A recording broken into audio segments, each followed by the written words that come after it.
I'm Patty Wharf, and this is Stafford Pride, a brand new program that highlights the very best of Stafford, Texas. Stafford is rich in heritage, diversity, and innovation. And what better subject to kick off this quarterly series than with the man who represented and was the very heart of Stafford for over 50 years, Mayor Leonard Scarcella. Leonard Leon Scarcella was born in 1940 as the only child of Leon and Margaret Scarcella. He often joked that he was born in Sugar Land but got to Stafford as soon as he possibly could.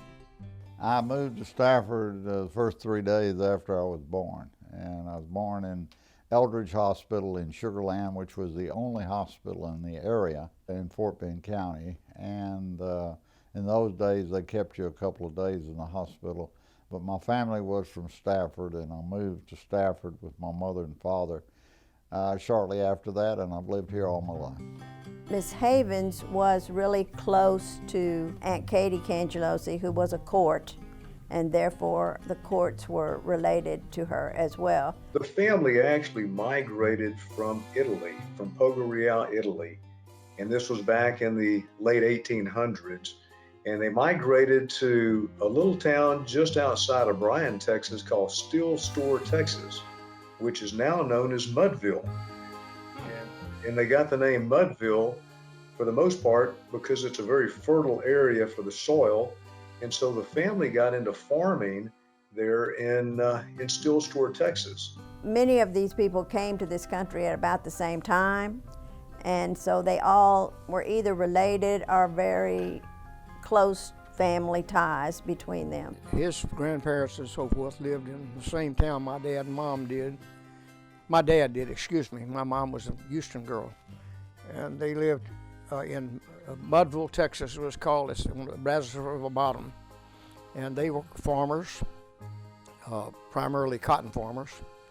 And I'm not sure what else they did, but Margaret Scarcella, she married Leon, which was Leon Scarcella. She was Margaret Banana before first.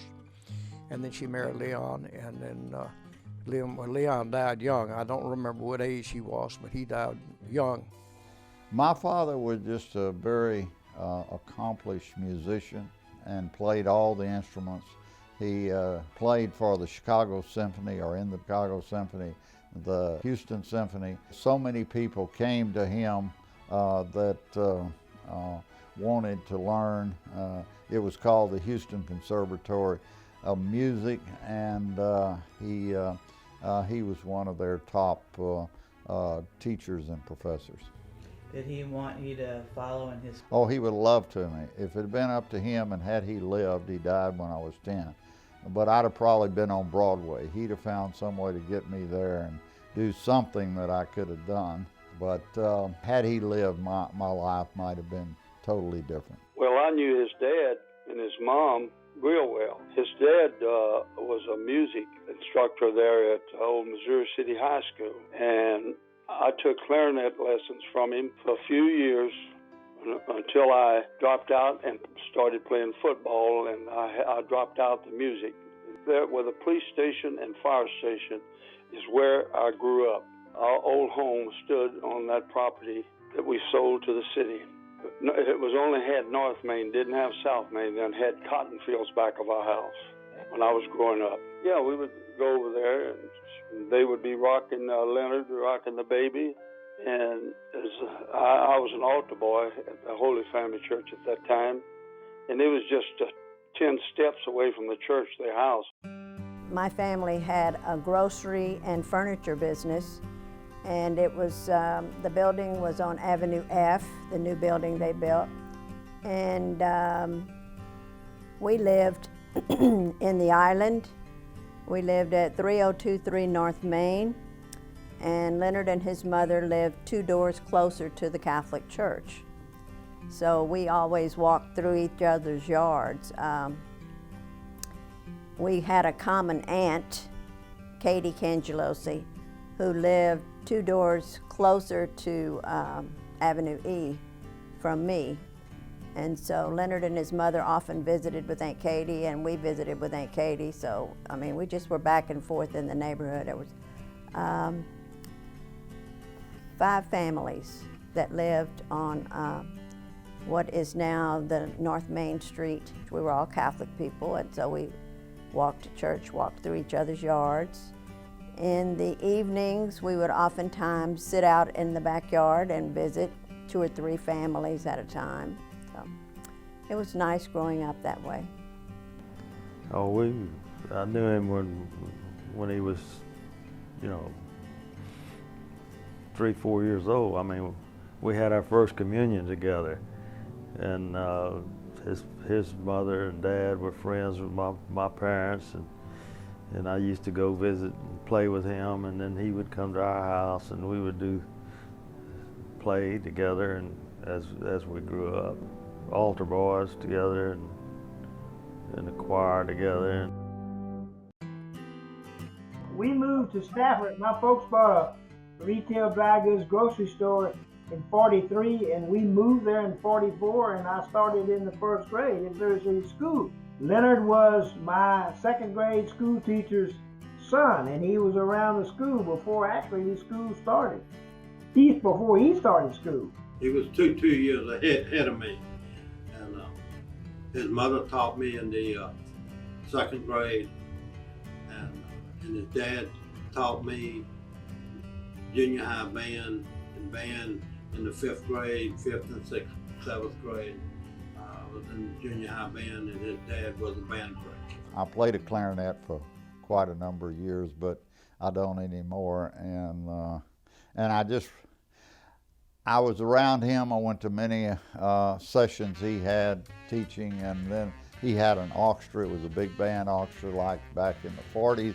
They used to play at the Rice Hotel at the Emerald Room. There would be 1,000 people in there, the men in tuxedos, the women in flowing dresses. It was quite the place to be on Saturday night. KTRH radio station, which was the most prominent in Houston at that time, would broadcast each Saturday night from the Emerald Room for a little while his music and the people in attendance.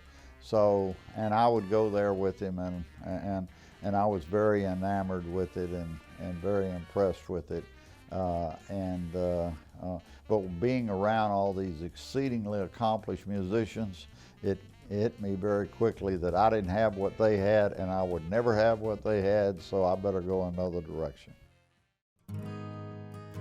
It was a lot of fun. We spent time at his house. We used to, in the backyard, we'd have washers. We'd throw washers and throw, baseball, throwing and pitching, and it was just, things that boys do.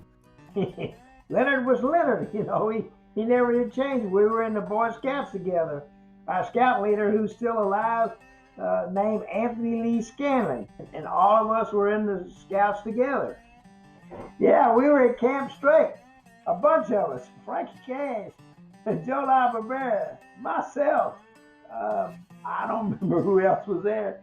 We had a copperhead. Leonard was going to take out his little knife and get that copperhead. He wasn't real familiar with a copperhead, and it can jump. So, yeah, that's funny, but Leonard was Leonard, and I mean, you gotta love the guy. I was fortunate enough to have a car at a younger age, and I used to pick him up in the mornings to go to school, and drop him off in the evenings. I went to school with so many of them, just like Frankie Cash, John Farrell, Joe Barbera. Those were people that I literally grew up with here, and so and we were very close. The school was very small. We only had 28 in our graduating class from Missouri City High School. I first got to know Leonard Scarcella when I started the 1st grade in Missouri City. He was 2 years ahead of me. He was in the 3rd grade when I started the 1st grade. I did get to know him more playing football in high school. Mainly I kicked the extra points and field goals. It's a little bit safer than, I tried playing quarterback one time, or more than once. I mean, that was supposedly my position. But one time I ran the ball around in, and a big old defensive end knocked me up into the I won't say the bleachers, but the bench. But yes, I love football. The things that stood out to me about Leonard is that he always kind of had a plan of what he wanted to do, where he wanted to go and be, and so forth and so on. As a child, he was not built to be an athlete. He was kind of medium height and kind of thin, on the thin side. But the big goal in those days was to play football, and he knew he could never be a lineman or be a receiver or be a quarterback. So he thought he would become a kicker. So he set up his own goalposts in his yard, and he kicked and he kicked and he kicked, and he became very good at it. And he made the team as the kicker. And there were some games where his kicks made the difference, you know. So he always, if he wanted to accomplish something, he knew what to do to go about achieving that. When we was playing football together, he would always wear this the foot that he kicked the ball with, always wear this big shoe. And he had the toe tied up on it. At that time, they was kicking straight on the ball. And he had that toe tied up with it, and it was the ugliest thing I've ever seen, but somehow he got the job done. We would kind of joke and tease him about it, but that's what he did to make the ball go through the goal. Leonard was a teenager when I was a little boy, and I still remember we had a back porch that, and of course between our house and the football field was nothing but cotton patches back in those days. My Uncle Charlie's house was kind of in between us, but you could hear the loudspeakers from the ball game from our back porch. We had a screened-in back porch, and so on Friday nights we could sit on the back porch and hear the ball game announced, and I could hear Leonard's name being announced. So Leonard was kind of a football hero to me as a child growing up. Betty and I got married at an early age after we graduated from high school, but I kept up with a football team, and that's where I watched Leonard doing them field goal kicks. Nobody could believe it. The best kicker in Fort Bend County, football kicker. That's all he could do because he didn't weigh 80 pounds. Boy, that size 13 shoe helped him, and he won many games by a field goal. Old Missouri City Mustangs High School. The line was clear between those in Stafford and Missouri City went to Missouri City, and those in Sugar Land went to Sugar Land, and we had a very spirited rivalry with Sugar Land. We were the Missouri City Mustangs, they were the Sugar Land Alligators, and except for a couple of times they'd beat us in football, but we had some pretty good players too for a small school. Leonard, after he graduated from Missouri City High School, went to Texas A&M University, and Leonard was kind of my hero, I guess. And I wanted to, Leonard was the smart guy from the family, and I wanted to be like Leonard. I wanted to be intelligent like Leonard. So I always knew that I wanted to go to Texas A&M University. 2 years later, I went off to the University of Texas. So we kind of talked about the rivalry between us. We were always very good friends. We always had great, long conversations. I was at school at University of Texas, and I think it was my freshman year, and I was living there in the dorm, and the A&M Texas game would come, and Leonard was marching in the band, and he'd come spend the night with me the night before the parade and the game. Well, in 1958, we were both freshmen at Texas A&M, and we were in the same outfit. And so when you go to Texas A&M back in 1958, it was still all military, all male college. So the very first day that we got there, they put all the freshmen in our outfit, which was If we remember correctly, we think it's 67 people, and the upperclassmen told us look at the right, look at the left, because by the time you graduate, almost all those people will be gone. Well, it ended up only 17 of us graduated. We have thought back through the years, unbeknownst to both of us at the time, we were both at A&M. He was a senior and I was a freshman, so I'm sure we ran into each other, but neither one of us can remember it. First time I met Leonard Scarcella, I was working at Mike Pacinella's Sinclair Station on the corner of South Main and Avenue F over here. He came in, he was home from college. He was headed to the golf course with a friend. People don't realize what a great golfer he was. He was a club champion out at Fort Bend Country Club several times. Leonard was a real good golfer back in those days. He played on the A&M golf course there all the time. I think he used to play every day almost, because it was right across the street from the dorm. Leonard won the Corps championship in golf when we were seniors, and he was with a freshman in our outfit, a guy called Terry Finkbinder. Leonard was a perfectionist. You know, one thing that, you know, that he chose to do, he would just stay on it till he accomplished it. You know, one instance we started playing golf a little bit. We'd go play golf 18 rounds, and when we get through, you know, I went over and sit down and had a cold beer. He went and got a bucket of balls and practiced more. So, of course, he became a lot better golfer than myself. Leonard was a night owl. He would stay up. We would drive by his house on the way home. Sometime it might be 1 o'clock in the morning, and he'd be in the front yard with his golf clubs or a broom. He was swinging a broom for a swing. He told me not too long ago that he had been to every major golf course in the world. He'd played in England, he'd played in some of the best courses in California, and I don't know where all he went because I wasn't that familiar with golf myself. So he felt like he had achieved that goal. He wanted to play in all those places. Stafford was primarily an agrarian community. With the exception of some little grocery stores, a couple of service stations, a post office, and the hardware store, which was at that time Court Hardware. There were very few businesses. Everything was agricultural. And the whole area which you see all this development on today consisted of cotton fields and okra patches. When do you think that made that transition? When Texas Instruments bought the property right on the Southwest Freeway. They bought 200 acres of property, and they announced they were going to build their Texas Instruments facility on that freeway.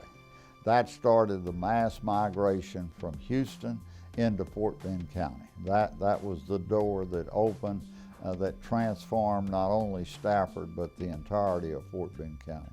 So many times I think back, the town is so different now than when it was then. There on the corner of Avenue F in North Main here was the old La Perouse drugstore. Well, when La Perouse drugstore closed, Leonard then rented that as an office, and that was his law office. I was the city attorney in 1967 and did a lot of things. In fact, somewhat ironically, while I was in law school, I set up the tax rolls for the city of Stafford in 1965 and did it by hand. There were no computers, there was nothing. So somewhere in there is all my handwritten, if you will, tax roll. I remember him having an office, and there would be evenings when I would pass by and see his car there, and I'd pull in and we'd visit for a while. We just always kind of kept in touch with each other. I read about him becoming mayor and all of that, but I never thought that he was unapproachable or anything like that. I mean, I just thought he was my friend, and you know, we just talked the way we had always visited before. It wasn't until I was actually a teenager that my mother was active in politics. She used to campaign for a lot. The J.C. Buster Court over here, she campaigned for him, but she also campaigned for a congressman named Bob Casey, who his slogan was Casey at the bat, and he'd pass out little bitty replicas of bats.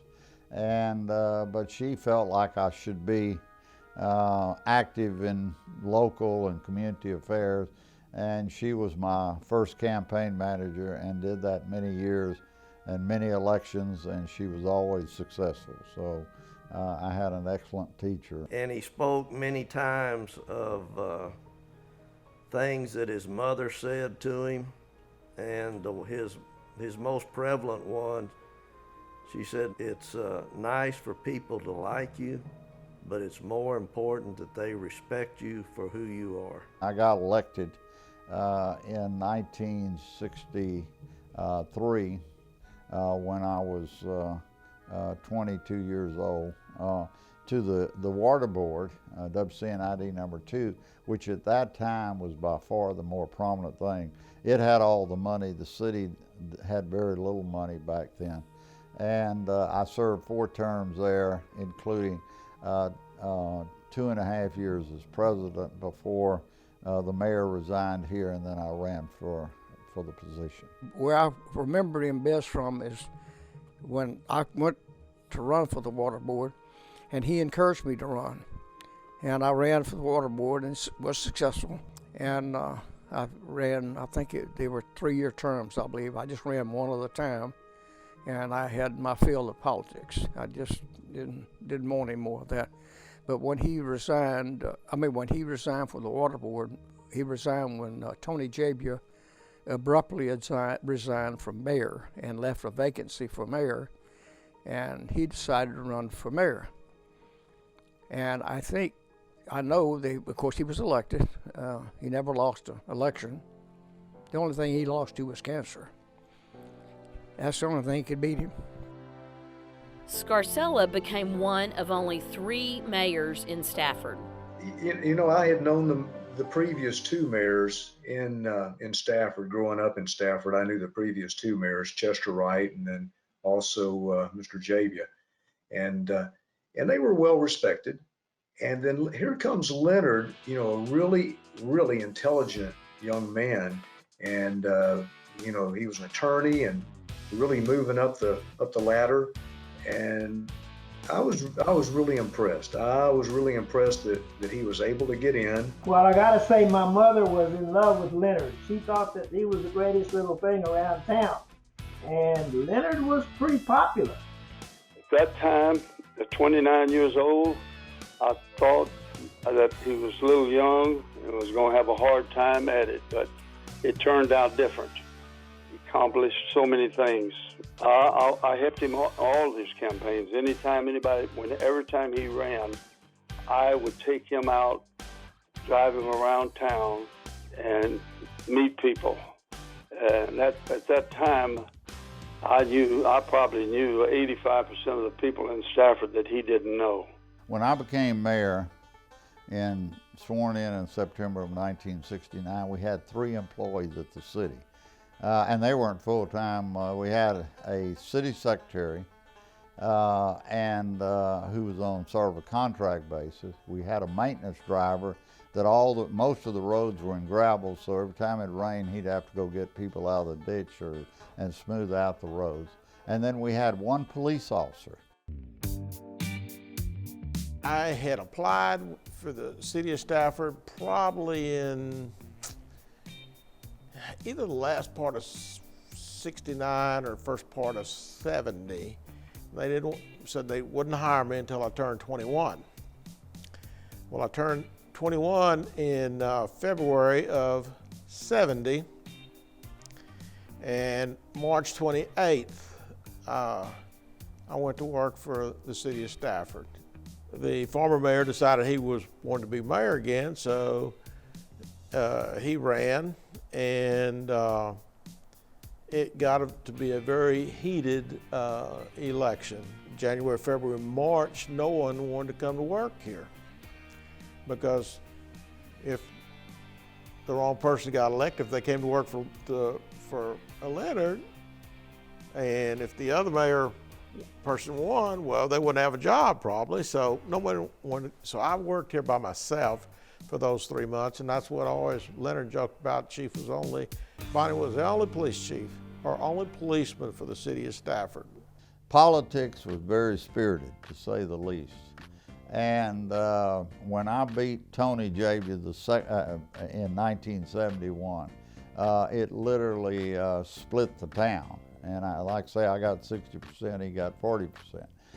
But there was an old gentleman named Mr. Eppolito, and he'd come to the meetings, and literally they would sit, not in chairs, because we didn't have enough chairs in the city hall, but they would get old Coke crates, the wooden ones in those days, and they'd sit on the Coke crate. At that point in time, we just had, over here on North Main, right across from Stafford Road, there was the old Cat's grocery store.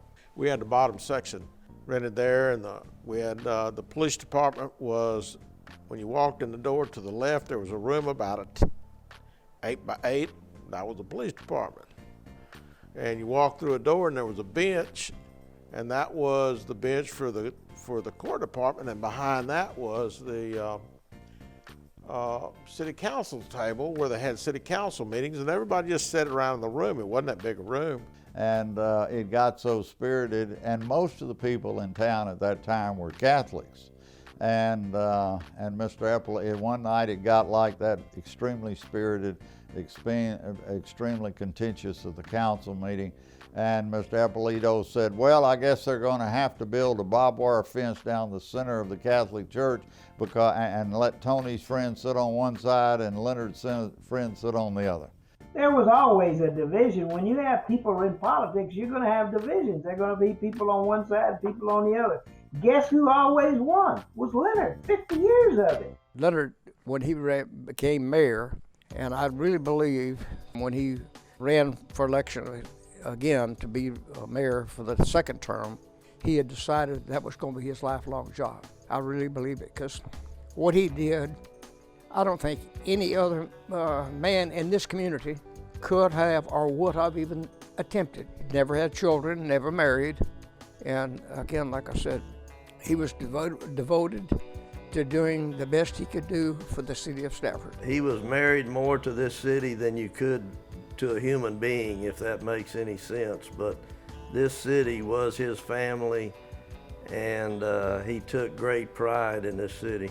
I will just tell you, and it was no question, it crossed my mind and crossed a few lovely ladies' mind, that if they were married to me and I was married to them, that a lot of my time would have been spent with the city as opposed to them and raising children. And for whatever reason, I had the good fortune of dating and being with so many lovely women, truly. But it was just obvious that it wasn't in the cards for me to get married, and so I never did, and certainly thought about it on many occasions. But I love the city, where it's come from, what it's done, and the potential it has. So yes, it's played a definite role in my personal life, but I don't regret it. I'm glad I don't look back and say, oh, I wish I'd done that or could have done this. I just accepted that those were kind of the cards that were dealt to me, just like the cards which I certainly was very upset over when my father died. Had he lived, I know my life would have been different.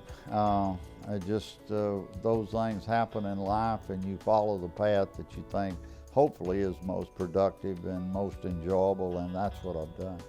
He thought of the city more than anything else in his life. It was first in his life. And his love, dedication and love for the city, I mean, you could just tell. Leonard, he liked that. I mean, that was his family once he became mayor. A total love for this city, and I can't stress more of this was his life. This was his family. The children in the school were his children. So it was across the board just a total commitment to the city of Stafford. When everybody sort of joined together to create the Stafford Municipal School District, and that was truly an event that caused the whole population of the city to congeal. People got around the issue. They felt very fervently about it. And then when we fought 5 years in the courts to get it, and then in 1981 when the Fifth Circuit Court of Appeals said we were ordered to implement, then that's when the city really came together.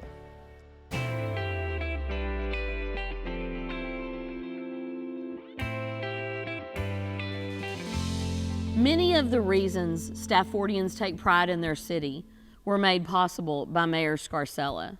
For example, this building that I'm sitting in, the Stafford Center Performing Arts Theater and Convention Center, is just one of the many accomplishments of Mayor Scarcella. The mayor was a visionary, a man of deep principles, far-thinking, and yes, even way outside the box thinking.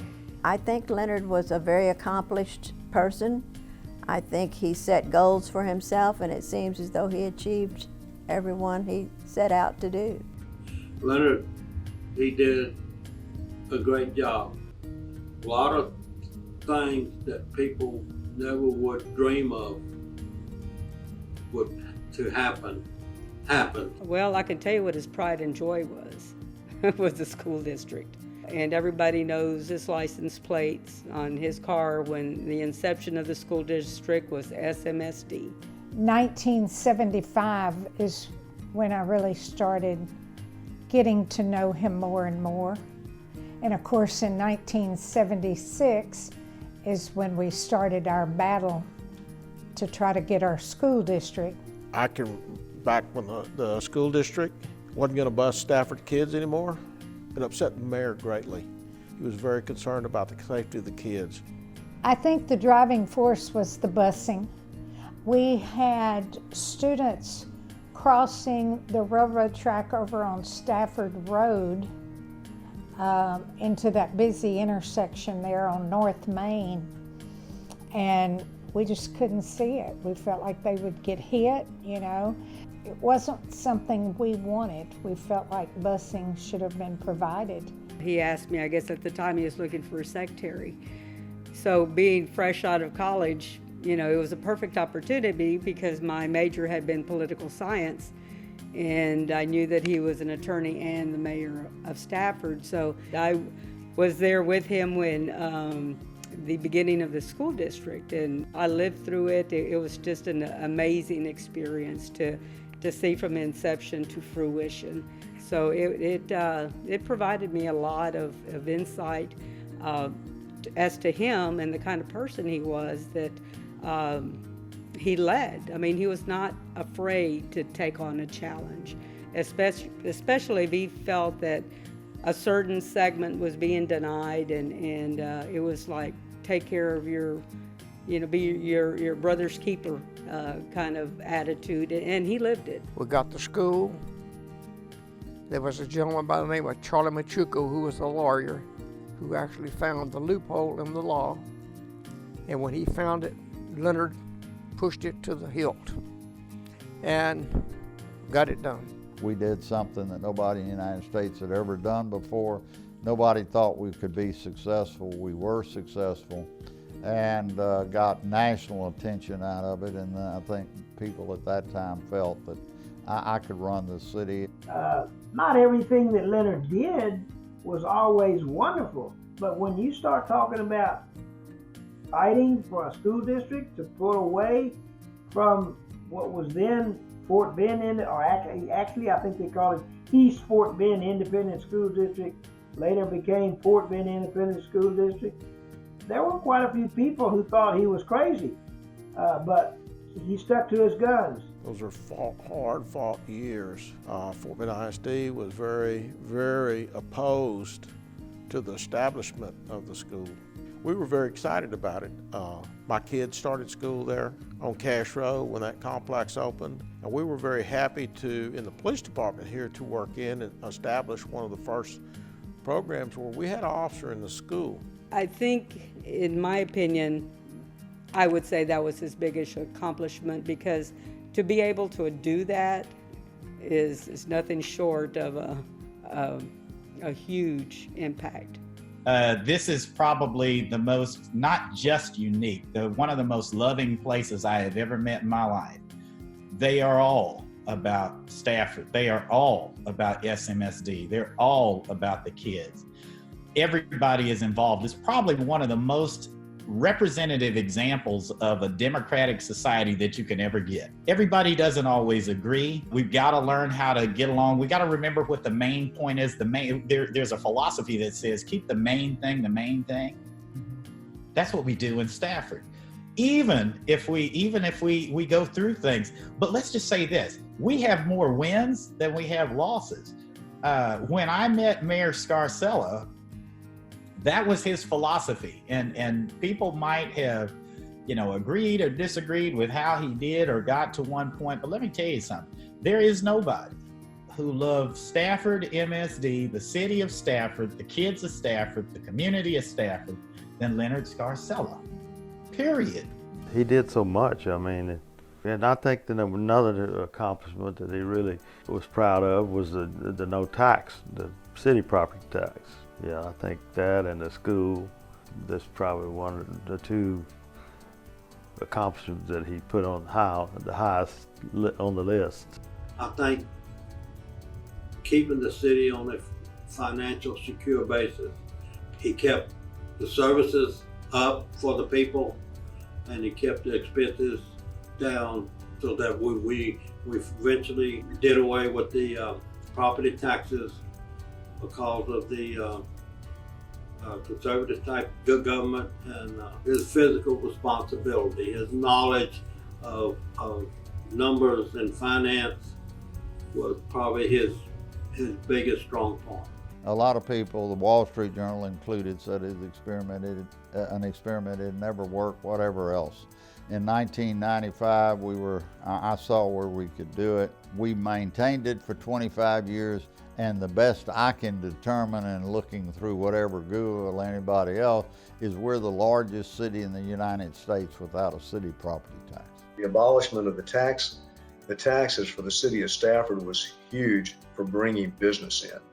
And that's one of the things that's really helped bring these valve companies in.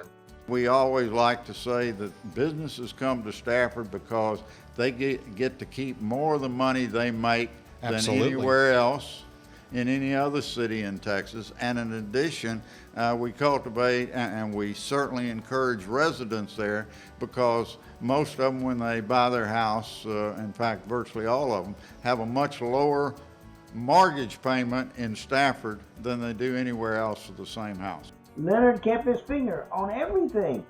Leonard watched the budget of the school district. Leonard watched the budget of the city of Stafford. Was I happy with everything he did? Again, I don't think I or anybody else could say that everything he did was wonderful. But overall, 95% of the things that Leonard was for were successful, and we're still seeing the attributes of what he fought for. Several times that he was behind, the Stafford Center. What, you gonna build that thing out in the middle of a cow pasture?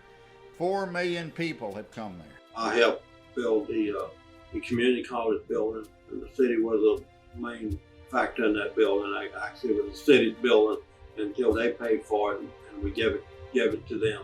We got that legislation, and as a result of that, then it opened the door not only for HCC, but many other colleges to build facilities. And that's a lot of vision and foresight there. You get them in the elementary school, they go up through the high school, then they move to HCC, and then come back and work in the community and keep it all there as another legacy. Well, and never leave town. And the other big achievement that we did was the 98. That was one of the hardest projects that we accomplished, because TxDOT they wanted to enlarge the freeway, and they came up with some plans such as an overpass over the whole city like you see in Austin, one that went from 1092 all the way to Pleasant Street, an overpass. The city was very adamant about overpasses because if you look at the post-oak overpass, it's not a really good environment around it. And so we wanted underpasses, and they said, well, okay, if you want an underpass, then you have to pay for it. And so the railroad track was one of the hindrances. And so they said, well, why don't we just move it? And everybody just kind of fell back and almost fainted at the table. But in the end, that was the best move. In order to maintain the mobility, create the underpasses at Stafford Road and Staffordshire, and 1092, we had to literally move the railroad track 100 feet. Well, the railroad track had been there since 1853. Getting that done and getting truly Union Pacific and the Highway Department to agree to that was quite an accomplishment. He really wanted to see the city expand, and he thought that, you know, if we changed the way that the city looked on the first corridor that people saw when they came into Stafford, that it would change the dynamics of the city. And it actually did, because it actually brought more homes in the area. It also brought more businesses to the area, and you know, we just began to start booming. And actually some of the things that are going on now are because of the things that happened on 98 to bring the attraction. I don't know how many people would undertake those endeavorments and think they would work, but Leonard somehow made most everything that he put his mind to it to work. I look back at, I think Leonard and I both probably weathered at least 8 major events in our area, from all the way from ammonia spills in Stafford, and when they had the fire in the pool supply place, to especially Ike, Harvey, the tax day flood, you know, all of those, like I said, 8 major events. And, you know, during those times, we were talking to each other on a daily basis. You know, Mayor, what do you need? Do you need some sandbags? Do you need some barricades? What do you need? Do you need our service? Well, I work for the mayor as the emergency management coordinator from 2008 to 2017. And I came in with Hurricane Ike literally the first day and the first phone call. And I learned a lot from him. We had to go straight into managing a disaster, not knowing each other very well. So when Hurricane Ike hit Stafford, we were going 90 miles an hour. And within 2 days, because it took a little while for Ike to blow through Stafford, and the hurricane winds had not actually left Stafford yet. And the mayor called for an assessment. He wanted to know a damage assessment. And we were thinking, wow, we are still responding. We have people who are trapped. We have people who are needing assistance, but we need to stop and get a damage assessment. So we did. And I learned quickly that the mayor knows exactly what he's doing when it comes to the city of Stafford and what his role is to responding and answering questions to the people above him to bring in funds for the city and to bring in reimbursement and recovery for the city. Reporting to you on developments and the current status of Hurricane Harvey. We had a situation in Siena where a tree fell on a man. Well, fire trucks can't operate when the wind speed gets above 60 miles an hour. But Leonard had an armored car. And so I called Leonard and I said, Leonard, I need to use your armored car. Mayor, you got it. You got it, whatever you want it for. You know how Leonard was. And so they took that armored car into Siena and rescued that man, which we would have never been able to do. But Leonard, he was, you know, he loved that job, and of course the city of Stafford benefited from it because he did a great job, and you know he took hardly no pay for all those years, and saved the city a lot of money. You can look any direction in this city and you see Leonard Scarcella.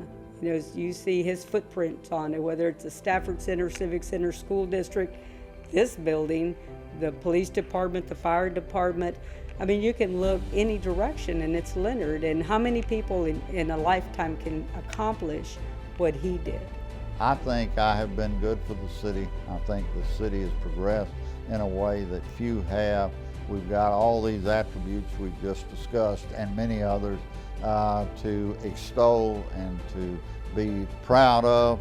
And I feel good that I was able to lead in those efforts to bring Stafford to where it is today from where I knew it when I first became mayor as a cotton field and an okra patch and a couple of gas stations. So, you know, it's very gratifying to me.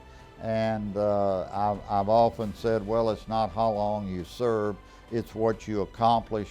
But also I would have to, in all honesty, say that perseverance and hanging in there and overcoming a lot of adversity has its attributes, it has its merits, it has certainly its justification. And there have been tough moments, there's no question about it, many, many. But there have been some that I wouldn't give anything for and that I cherish, that I will always remember, and that I appreciate the citizens of Stafford have given me that opportunity. Scarcella is not only known for the obvious accomplishments, it is the legacy he established that people will remember and hold on to. I always admired Leonard because he was very good with numbers. He could predict things that might be coming in the future and protect the city, you know, for that. The man had a vision.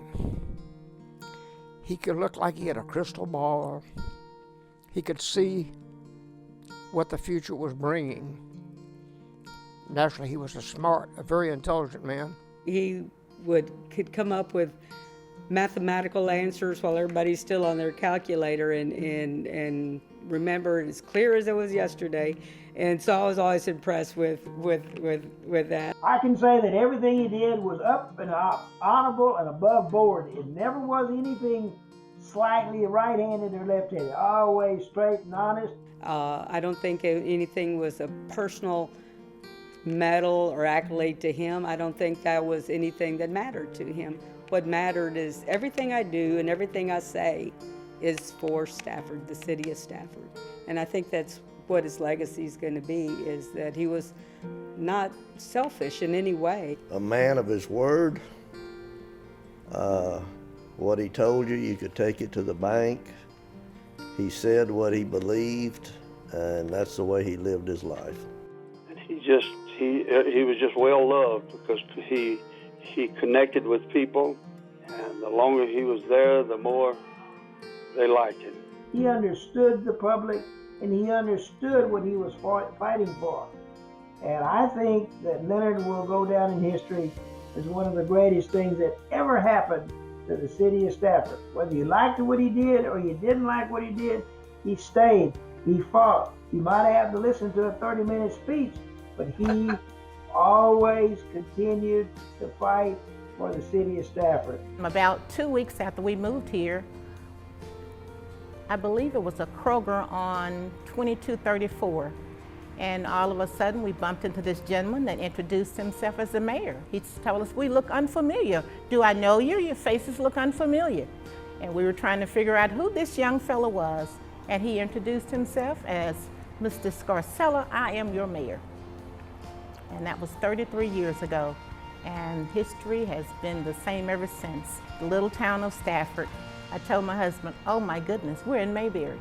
I worked there for 32 years with the mayor. We worked close, hand in hand, a long time. And, we kind of built this city. It kept growing and growing and growing. And it was always conservative from the people that we hired and the number that we hired. And we tried to hire the best people, but not, we dealt in quality and not quantity. So August will be 30 years here with the city. 26 years now. It'll be 18 years in March. I began as a volunteer here when I was 18 years old. Then I started working on the part-time side, and then as the department evolved, responsibilities evolved. Ultimately, I applied for the fire chief's position when it was open, and was hired by the mayor and city council. You and the mayor have a long history together, kind of a love-hate thing. It's something that y'all both teased about.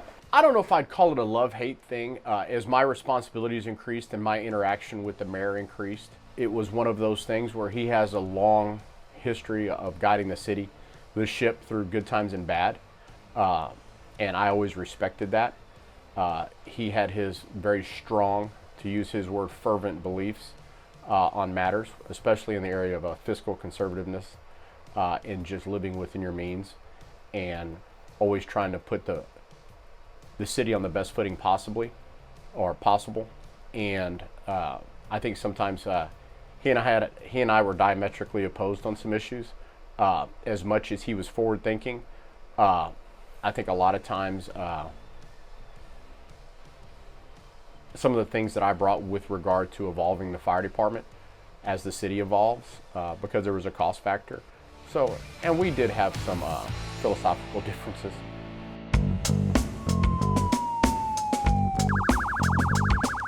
I started off as a patrolman, and I've held every position with the exception of dispatcher here at the Stafford Police Department. When I came to work in Stafford, all the new police officers actually swore in the mayor's office, and the mayor actually signed our original credentials. And when he met you that day, he did not forget you. And if you'd see him out in public, he always made it a point to speak to you. He always spoke to my family. We ran into him at Kroger when we had a Kroger here in Stafford, and my middle son was probably 7 or 8 years old, and he told the mayor, he said, "Mr. Mayor, one day I'm going to have your job." And the mayor said, "I bet you will." You know, we had our ups and downs. You always knew where you stood with him. He was a great role model. We did a lot of projects together, and I learned a lot from the mayor. He was a real critical thinker. By the time he had made a decision, he had already mentally looked at, the opposing side, and would come to, in his mind, what the best avenue was. And it was once he dug his heels in, he was there to ride it out, whatever it was. So I've got to say, there's not many people that have that characteristic. The city of Stafford, I have always said and always believed, led with their heart. Did everybody get along always? No. And there was tension, just like there's tension in family. But there's tension because the leadership of Stafford cares what happens to every individual that works in that city and that lives in the city of Stafford, and the businesses that are there, because it is it's family to them. He wanted Stafford to grow. He wanted Stafford to be the best. He wanted everyone to represent Stafford. When you think of Stafford, yes, you think of Scarcella, but you think of the people. You think of neighborhoods. You think of beauty. He only wanted the best. He wanted everyone to have the best. And everyone felt a part of the city. I've never felt like I wasn't a part. I never felt like I couldn't pick up the phone and call someone. I never felt like it was something I couldn't ask for. He was always there. He could communicate to you. He would listen to you. Now he's going to give you his point and his side. He was a debating person. And sometimes he kind of stirred up stuff to make debates because he wanted you to think, and he had his opinion. Most of the times he trying to sway you over to his side. Most people don't love to debate. He thrived on debate because I truly believe this, that through the debate, it made sure that all the facts were presented and made public to the people. So And he was on the debate team when he was in high school, so I guess that's why he wound up as a lawyer. His storytelling was what, oh my God. I mean, like, his storytelling is just unparalleled too. You know, he just told all these stories. If you ask him a question, be prepared for 15 to 20 minutes just for him to get started to get to the question, because he had to tell you how it evolved. He knew all the players from the beginning. He's gonna start you back in 1970 something and bring you all the way back to the 2000s. So he was that guy. I mean, he was a storyteller, and he had so many. He was so full of knowledge that, you know, if you wanted to know anything about this city or anything surrounding this city, he knew all about it. We always had a good time with him when he came over our house. It was always an Aggie function.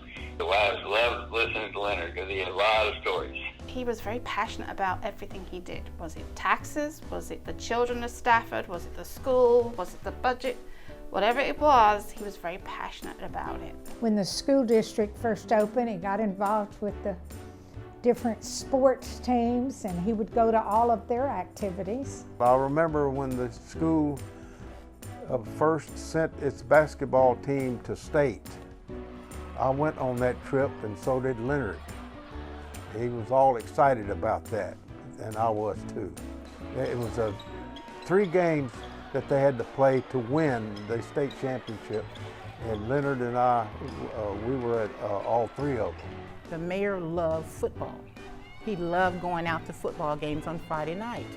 One night I was in the concession stand, and he came up to the window and he asked me where were the peanuts. And I said, we don't have any peanuts. Well, why not?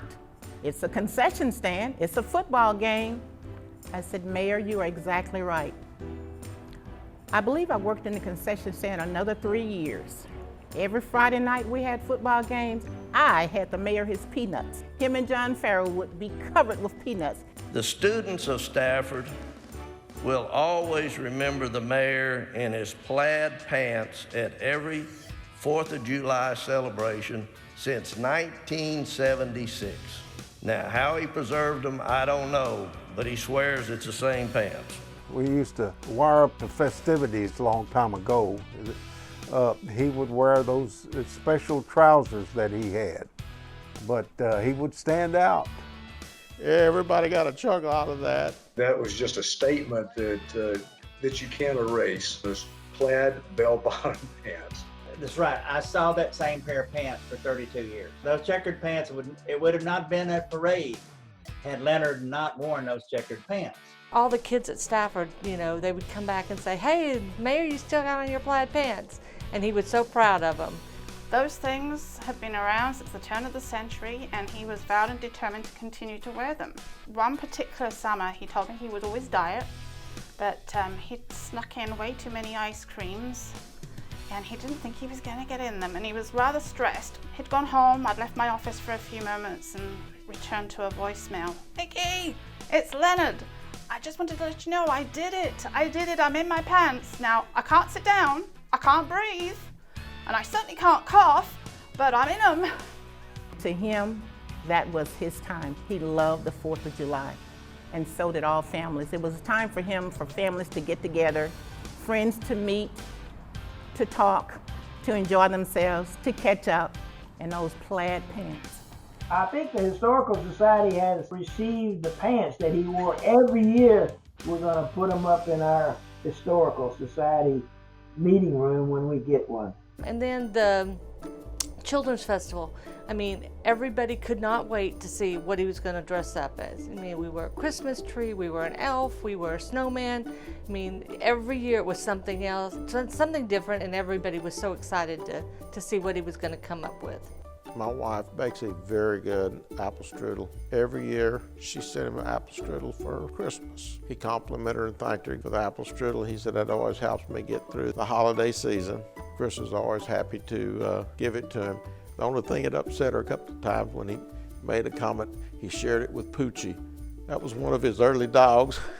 I know he loved his animals. He loved those dogs beyond belief. He didn't have pedigree animals. He had ones that were pound animals. He rescued those animals, and they became his friends. we would always see Leonard running around the track in Kingsway. You know, he had a little driveway out front, and when he wasn't at the park running, he was running in that circular driveway in front of his house. And Really? I never saw that. You never saw that? I saw him at First Street Park, but I never saw him in his own yard. Yeah, he had a frisk little walk that he did, but you know, he led a full life.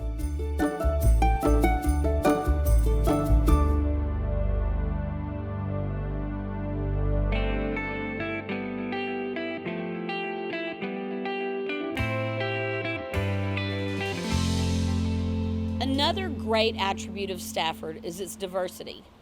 Mayor Scarcella often said that Stafford was a city that you could comfortably live, work, play, and worship together. It's the most diverse city in Fort Bend County, which is the most diverse county in the nation. He felt that that was our greatest strength, and it is, you know, and he tapped into that early on, that makes our city so special and so strong that you know, and he always bragged about the school district being the United Nations, and I think no one will ever forget those words because he was proud of that, and it should be proud because everyone in the community, no matter where you were, you mattered to him and you mattered to the city. He'd always use that anecdote of, you know, I don't care whether they're red, purple, polka dot. I want all Stafford students. I love that about the mayor because that part he said all the time, and it did not matter how anyone else perceived it, he would say it and he'd stand by it because that was him. No matter what race, creed, or color you were always treated the same. Stafford is known for having many different types of churches. I'm standing in front of Holy Family Catholic Church, where Mayor Scarcella attended. It's currently located just outside the city limits in Missouri City, but began in Stafford. I would run into him at church and we would visit. He had great faith, I believe. I think he felt he was doing what God wanted him to do. I have great belief in the good Lord. He's been tremendously helpful to me. He's gotten me over a lot of things that were certainly some serious challenges. To say what he's going to allow me to do and how long he's going to allow me to do it, I'm not about to try to second guess him. Holy Family Catholic Church is also where many people said their goodbyes to Leonard Scarcella. His funeral mass was held here on July 2nd, 2020, even in the midst of a pandemic. His whole life was devoted to service to others. You will always be my mayor and the mayor of Stafford, my friend, my mentor, and my brother.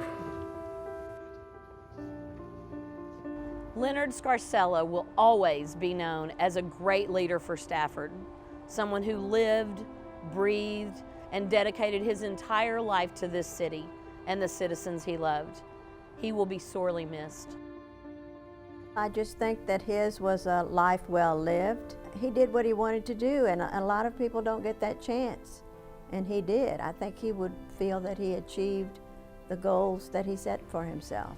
I wished he could have been with us a little longer to finish some of his ideas. There won't ever be another Leonard. You know, and I cherished his friendship. Leonard, he's a special man, and it hurt me to see him go. I guess I'm gonna just miss it, hearing that. Hello, Chief. How are you? That's what I'm gonna miss. I would thank him for all he did for me. Thank you for the opportunity to serve in this position. He had a lot of confidence in me when he appointed me to this position. I hope I fulfilled it to the standard in which he wanted. The last thing I wanted to do was to miss the opportunity to explain to him my appreciation for him taking a chance on me, personally and professionally, to let me come from that 18-year-old, smart aleck kid to have the confidence in me to let me have my chance to run the organization. And he didn't have to do that. He and I both got a little choked up about it, just because of the fact that, it was one of those things where, we were just being honest with each other. And then, that was the last time I talked to him. May he rest in peace. But he will be missed, I'll promise you that.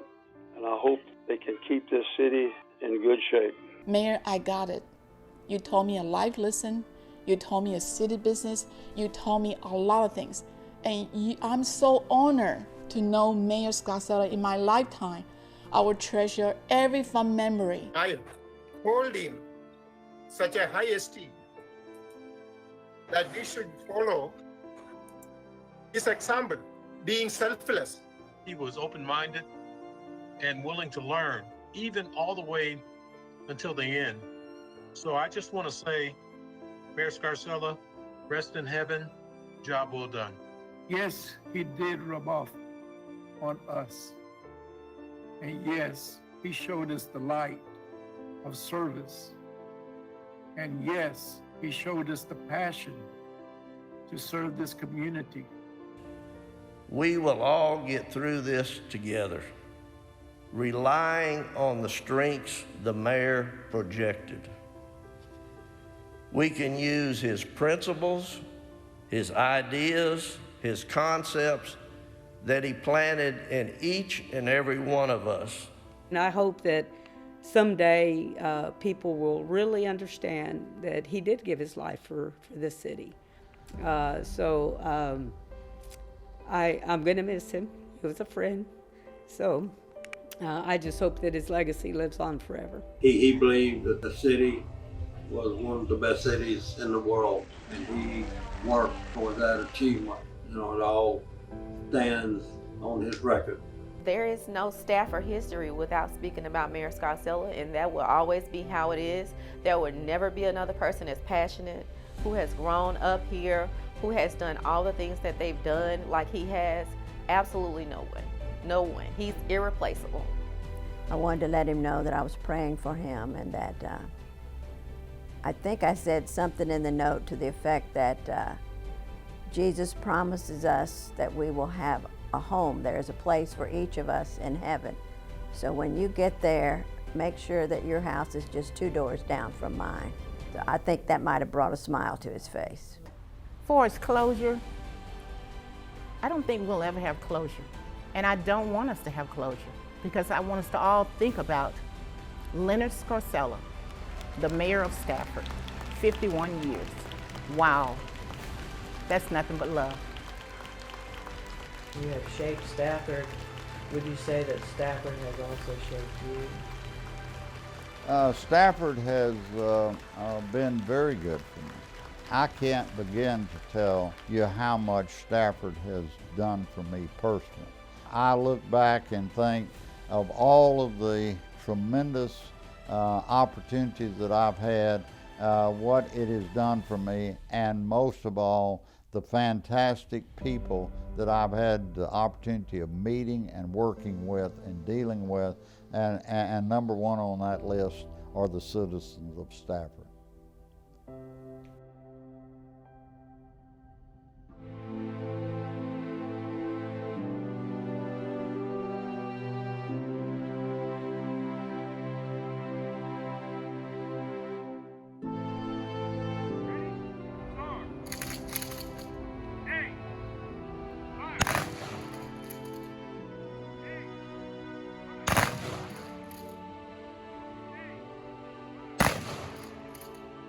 I say thank you.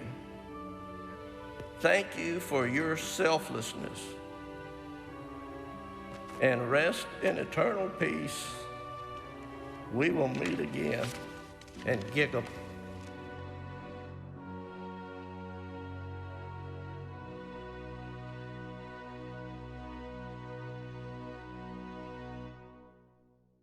Thanks for joining us for the first episode of Stafford Pride.